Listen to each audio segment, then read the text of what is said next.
NBA player Kyrie Irving nagtinguha nga moduwa sa Australia alang sa 2028 Los Angeles Olympics.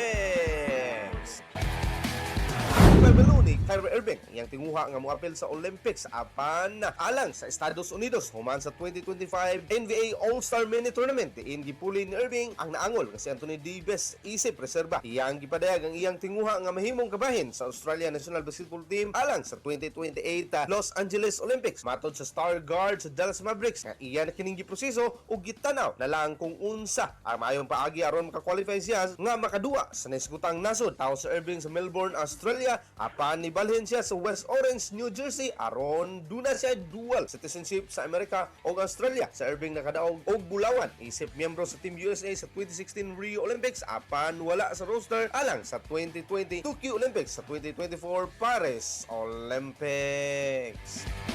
Alang sa FM Balita sa buntag kini si Idol B di kapugngan sa paghaton sa naguna ug labas nga balita. Tatak Element, Tatak IFM Balita.